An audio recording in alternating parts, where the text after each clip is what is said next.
Shalom everyone. Greetings. I'm going to go through everybody in the chat, say hi to you all, and then I'm going to read from the Book of the Sun, and then I'm going to show you why I've just read from the Book of the Sun. So, Psyops Matter, Dan W, Flat Earth Express, Express, thought it might be Empress. Cosmic Surfer, how you doing? I sent you a message on Skype, check it out. West Coast Wisdom, Leighton Stones, Squirrel Sniper, Ellen Mentor, West Coast Wisdom again. Hi, how you doing? Nicholas, thank you very much. How are you? Angry Beaver Visual Arts, good to see you back. Some spread lies, others know the truth. Who is who? Greetings. Anthony Helm Alchemy, Manuel Aviles, Eric Quadruple One, Martin Connolly, hey, Danny Diesel and TJ Effie Tesla's Apple, greetings. I think that's Doug Terry, Fresh Look at Truth, hey. Okay, so let's go. First, I'm going to read just a few words from the Book of the Sun. If you have it at home, you might turn to page 39 and start approximately halfway down.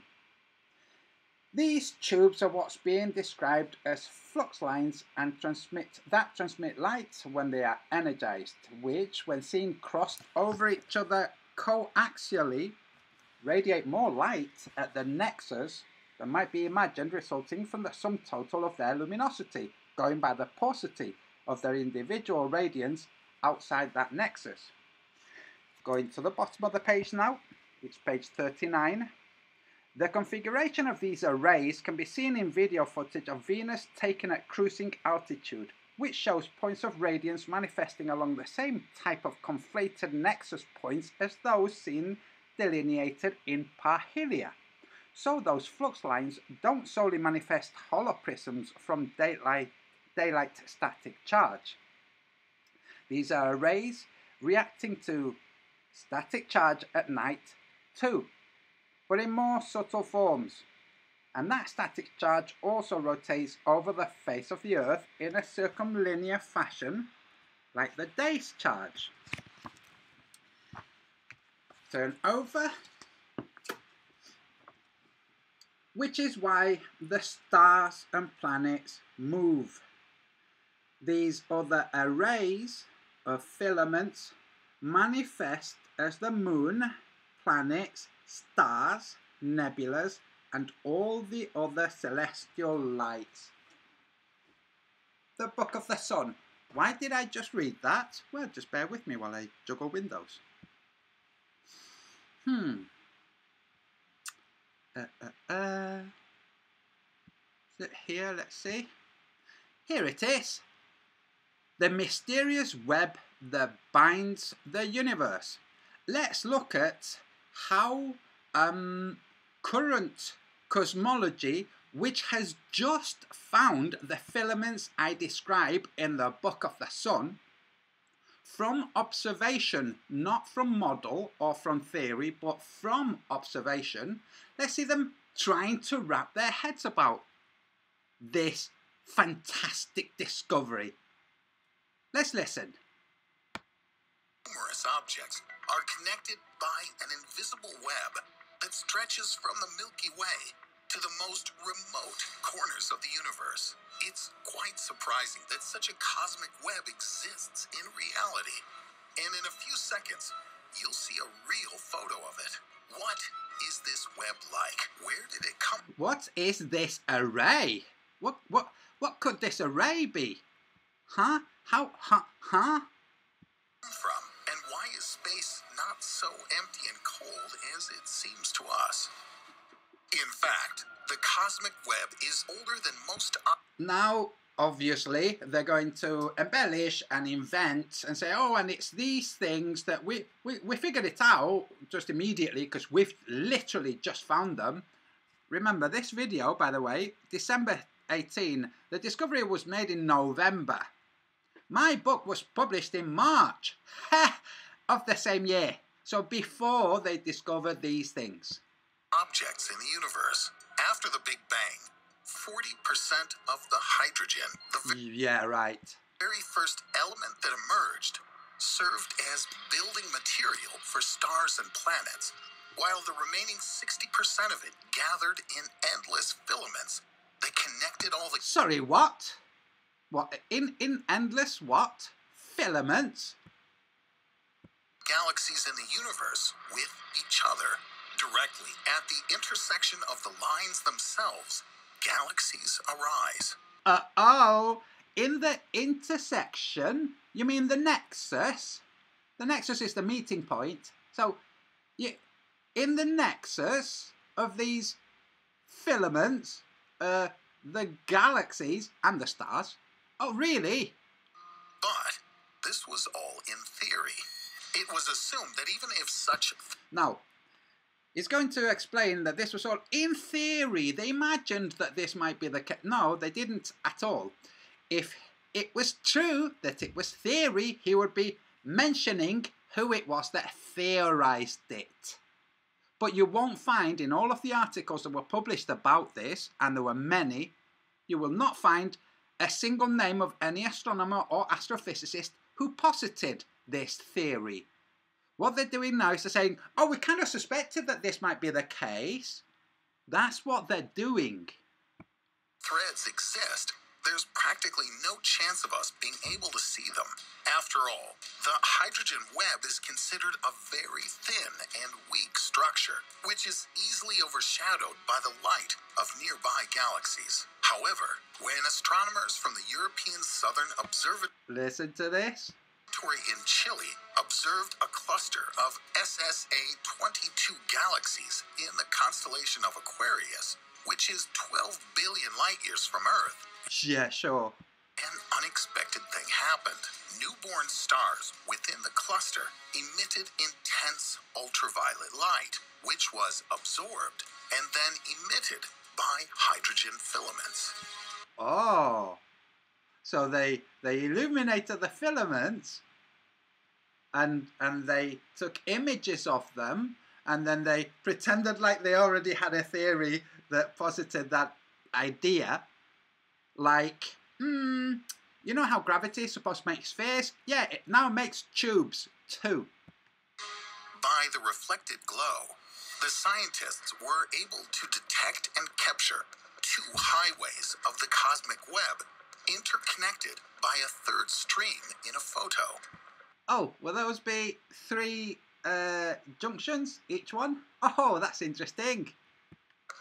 The length of the two main strands is more than 3 million light. The rest is just the usual globe nonsense. But the point is, what I describe in the Book of the Sun... Wait, let me change this. What I describe in the Book of the Sun as being the course of the sun and the moon and the stars is correct. It has now been verified regarding the stars and the galaxies, every single one of which is in a nexus point of filaments, just like I explained. We think the stars are above the Earth all the time. The stars are just a holoprismatic phenomenon. They're not physical objects. They're only in your sky in the period when the wavelength presents them. But they're not really there. It's like a rainbow isn't really there. So when the voltage changes and reaches the point where there's the energy that energizes these filaments, we see the stars, and the stars rotate over us. And when that charge moves on, it's got, oh, here comes the blue sky. That's what happens. So, that's a prediction made in the Book of the Sun. To predict is to say beforehand. It's not to make a calculation and say, and therefore this. No, that's a mathematical prediction. To predict is to say before. To predict. Dict, saying, and before. So, before saying. So, I predicted these filaments in the Book of the Sun. The book I'm writing now is 1,000 times better than the Book of the Sun. Just thought I'd tell you that. Now, we're going to move on to something else. So that's a prediction. Let's move on to something else. Let's see. Let's close that window. Close it. Oh, this guy. Let's see what he's saying. Really, really embarrassing. Really, really embarrassing. What's really, really embarrassing? Yeah, that brings us to Oh, where's Wally's really, really embarrassing? Yeah, we're going to see why now. magnetic declination on a globe. This one I love. Magnetic declination on a globe. Yes, right. Like there's ever been a globe where they can depict magnetic declination. Ah, oh, poor sod. He doesn't realise that the fact that there's magnetic declination on the Earth tells you the Earth is not a ball. If it was a ball, it would be very highly hot in the centre. If it was very, very hot in the centre, there wouldn't be any magnetism for us to have and call geomagnetism. But we do. And he says, well, we do, therefore it's a ball. It's like, no, dumbass, we do, therefore it's not a ball. Well, let's continue. Oh, now I lined this one up to... This is brilliant. He's lining his compass up to this fence. He's lined up pretty much with this central bar here. It's just slightly off, okay, but never mind that. Show where magnetic south is. Now he changes altogether and sets this up. We're like, oh, okay. And this white panelling is him hiding for safety, his neighbours or his location, whatever. You might think, this is very weird, this white... That's him, you know, he's edited the video, so to hide these things, that's fine. Anti-north, as that guy likes to call it. I set up the P900 flat earth camera of choice, lined up the centre of the frame to be pointing due south. I also measured the... He's pointed his camera due magnetic south. Distance from the pool fence to the camera and got 5800 millimetres. And the fence verticals are 75 millimetres apart. Now, doing a little bit of trick, I was able to work out that each vertical is 0.74 of a degree, which means that 11 degrees is around 15 verticals. Very good. I counted that far across to the left and put a marker on the fence. He placed a marker here on the fence. You can just see it, just there. Very good. This is where magnetic south is, and this is where true south is, which is where the celestial pole should be. You'll see why in a minute. Now, the P900 creates beautiful time-lapse images that go for 150 minutes. And time-lapse images where, if you care to sit patiently and draw the circles for any of the stars, you'll see they don't actually go around the same centre. Good Lord. Even with this one, you can see it's diverging here from here. And it happens all over the place. This was found by No Fanfare. Yeah, sorry. And obviously the Globies will say, oh, it's barrel distortion. Like, oh, really? Why don't you test to see if that's true? That creates a nice... So he's pointing a laser to magnetic south, which is what he's aimed his camera at, which is this post here. Wait, I hope my cursor's showing. Is my cursor showing? Okay, the central post, I don't think my cursor's showing, but the central post, or the post there, closest to the center of the screen, is magnetic south. The other thing he's purchased on the fence is showing where the real central celestial south should be. Let's take a look. 1 second. Poor dumbass. This has got to be the most cack-handed scientist ever, because he does describe himself as a scientist, by the way. Keep your eye on this, on that thing that he's put on the fence, that he's got the laser pointing to at an angle.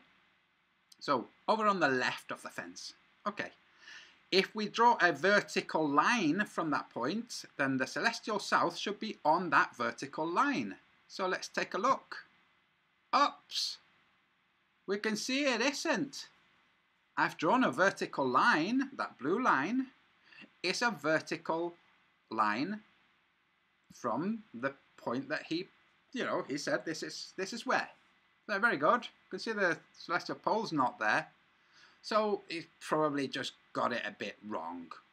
It's Wolfie. He's going to get something wrong, isn't he? So, from that, he concludes, therefore, it's just like the globe says.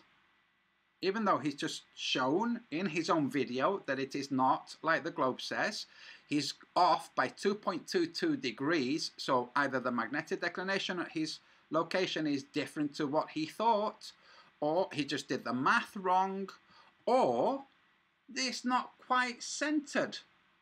How would anybody know if it's quite centered? It's looking out from the center of the Earth. How would you know? But anyway, not important. It's just something embarrassing from Where's Wally? Now, let's move on to this. Okay, let's listen to this fella, but bear with me a second. He's going to say something, and then we're going to test whether what he said might be correct or not. So, let's go. Yeah, now you see the Earth's surface does indeed have a negative charge. But so the Earth's surface does indeed have a negative charge, right? Yes. That can't be the reason that things are attracted towards the Earth because of it. That can't be the reason things are attracted towards the Earth because... materials with different charges, materials that were better or worse conductors, they'd all fall at different rates. If it was, then materials that have a variance in conductivity would fall at different rates. You mean like this? So, let's look at objects falling at the Zahn Institute's gravity tower, their drop tower. I'm going to play it in slow motion because it's a very short clip. Watch. Let me just pause it a second so you can see. Lithium over on the left, lead over on the right, carbon in the center. So on the left is lithium, on the right is lead, in the center is carbon. Let's look. Looks like the lithium and the lead are falling at a slower rate than the other objects. Now here comes carbon.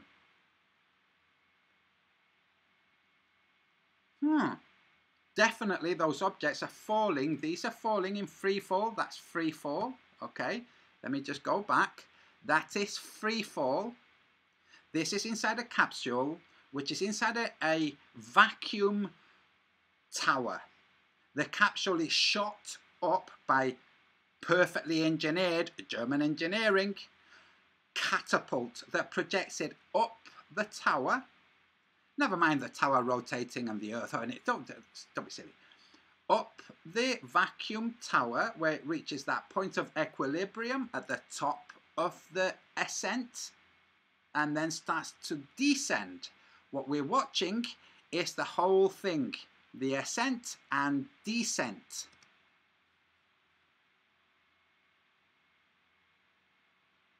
Sorry, the descent.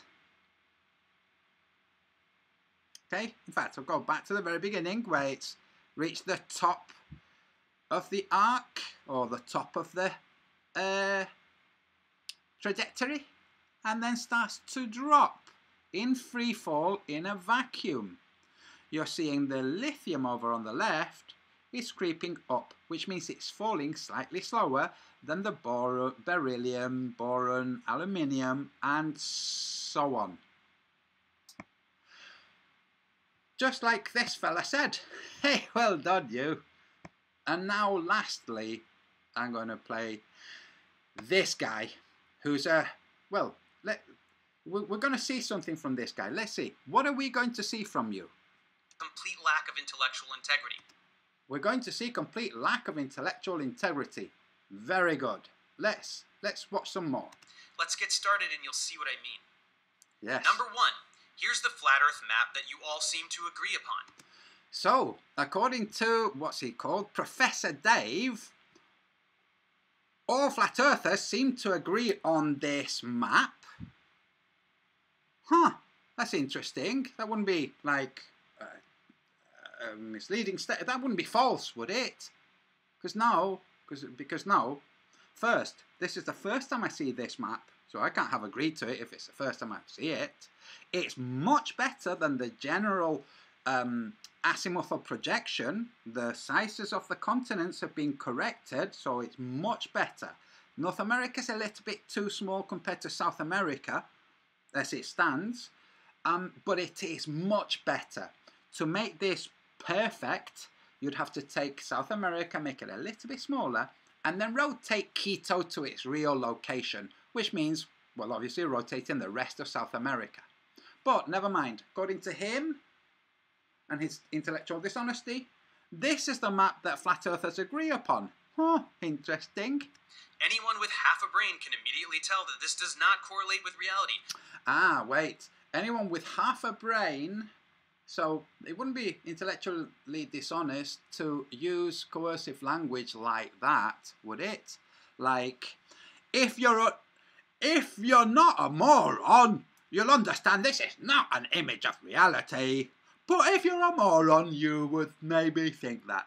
You know, language like that, Professor Dave. But for those with an even smaller fraction, let's do a few things to prove it. Let's prove that this is nothing like, I mean, let's face it, this is not correct, okay? It is more correct than the globe, because on this, there's no missing curvature, you know? But let's see some more examples of why it's not correct. For example, make a scale. What? Make a scale? You know, a scale. A scale? It's that thing on maps that tells you how far away things are. Oh, that thing in maps that tells you how far away things are. Would that be like this? What's that thing at the bottom? Oh, it's a scale. Oh, looks like it was already done. The poor stupid dum-dum Professor Dave. Look, can you see the scale there? That's 5,000 miles. If you get this map and you zoom in, you'll see that the first 1,000 is divided into hundreds, so you can be even more precise. Very good. So you wanted a map with a scale? There it is. It was already there. Don't know why you were addressing the straw man of the, I don't know, the shill flat earthers. That would be like, I don't know, that would be like, say, if flat earthers were discussing the globe model by critiquing the Ptolemaic model. There, it's about as honest as that. So let's continue. From each other. Look at this map. So, because he's talking about scales, he then says, look at this map. That's what he just said. Look at this map. Great, we're looking at this map. There's a scale. There's a scale, yes. You can pick two cities and determine the approximate distance between them. Jolly good. You see, because it's got a scale, and I'm holding it here for any of you observant guys to look and note what I noticed. It has a scale. Jolly good. It can show approximate distance between places. Jolly good. If you look a bit more closely, you might notice that California is rather a lot bigger than Alaska. That's also on the map. With the same scale. Oh no! Here's Alaska in blue. Here's California in pink. Which of the two is larger, Professor Dave? Is it the pink, like in this map, where you've got green California, and here you have pink California? Can you see how in this map with a key, your California is rather a lot bigger than Alaska?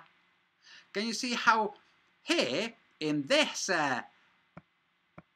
true size website, you see, hey, that's Alaska. It's rather a lot bigger than California. In fact, if you, and by the way, if you want to use this site, it's great. You just grab whatever, you type wherever you want to see here, and you pull it down to the equator. There you go. Now, let's just, let's take a look. What's the size of California? In square miles, it's 163,000. 163,000. 663,000. Wait. 163,000? California. Alaska. 663,000. It looks like Alaska's larger. So let's take a look at your map with a scale. Wow. Well done, Professor Dave. You complete blithering idiot. So now, I'm just, oh, look at all that merchandise. Oh, well, he's trying to make a living. Hey, now we're going to read my comment to him. Because, by the way, what this is it's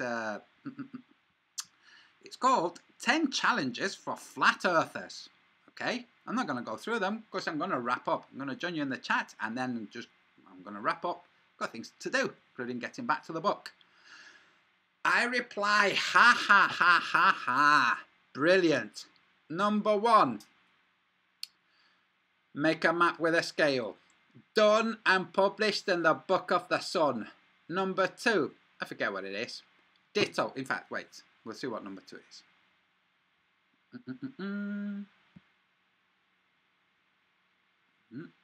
Number 2, oh, I think it's talking about the seasons.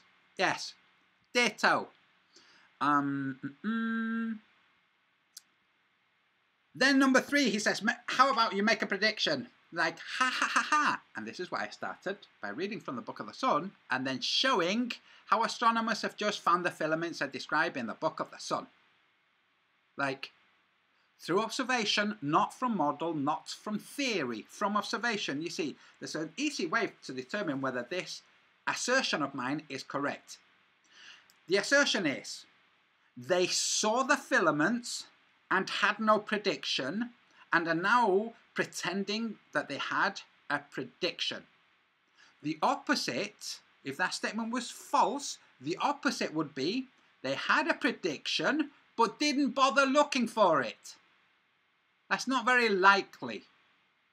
So, the truth is, they saw the filaments and now are pretending like they had a prediction about them.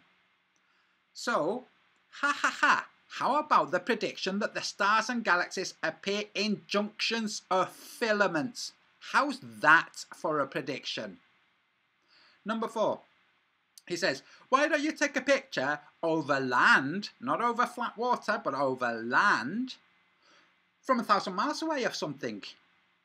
And I say, nah, refraction won't allow. What are you, stupid, and think that there is 1,000 miles of refraction-free land somewhere? Dumbass. Number 5. He wants people to stay on the ship as it disappears. So I say, stay on the ship as it disappears into the distance, sometimes over the curve. Ooh, I said he curve. Over the curve, and other times into the blue of the sky. That's been done already. Ignorant. Number 6. Explain sunsets. Done and published in the Book of the Sun. Number 7. Eclipses. Ditto. Number 8. Close up. Take a close. He says, if the sun are close up, say, look, stop critiquing a straw man flat earth model.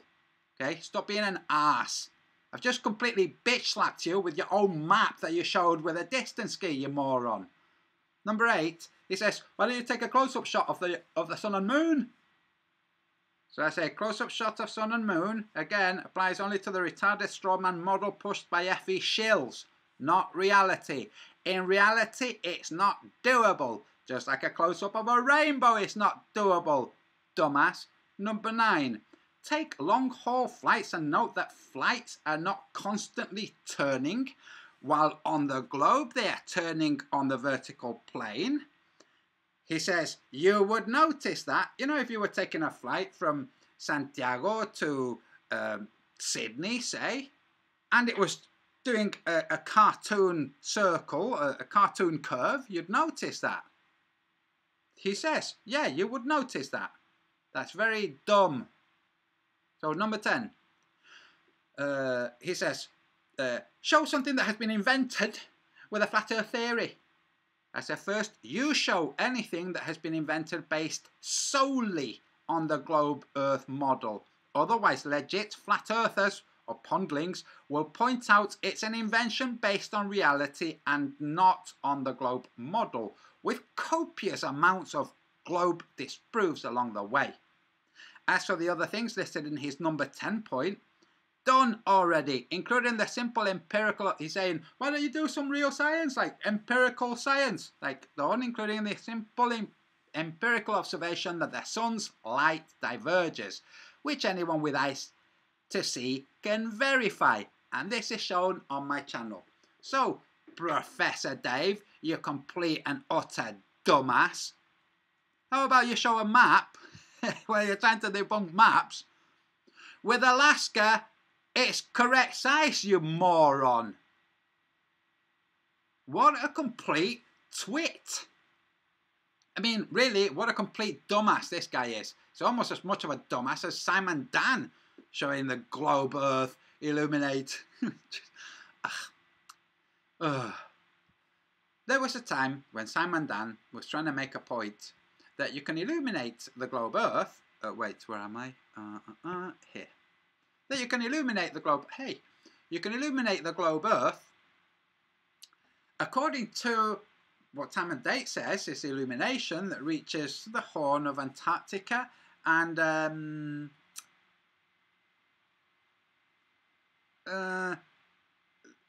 all of the way across the north, like in the June solstice, all the way across the Arctic Circle. So he shows it, and he pans up, he shows his illuminated globe. Look, light reaching the Horn of Antarctica, and he pans up, and you can see it's cutting, it's not the June solstice. So, Professor Dave just joins the ranks of complete blithering imbeciles. So, now in the chat, how are you doing, guys? Pompeii is fake. Danny Diesel, yes it is. Pompeii is fake, and a lot of the paintings in the Vatican are shit. They really are. By the way, I have, and I'm not going to show it now because I didn't want this to be a very long one. In the Vatican, they have a whole series of globes. They're encased in glass boxes, so you can't roll them or look at them, okay, very well. But you can see them. Lots of reflection, of course, because it's glass box. But you can see them, including globes where the Northwest Passage has not been found yet, but they have Australia. They have these globes that are kind of showing a progression of the learning about the Earth and locations of things according to globeness. And they all have South America very close to Africa. In the real world, it's not quite so close. And they have the apparition of lands that is anachronistic with how things happened in the real world. Which means they have Australia, but not Alaska. Okay, when I say they've not plotted the routes for the Northwest Passage, yeah, no Alaska.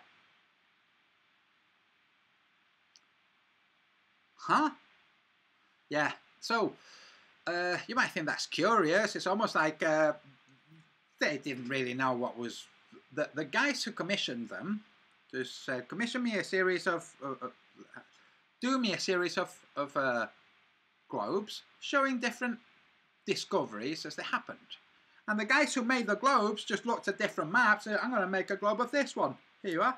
And I'm going to make a globe of this one. Here you are.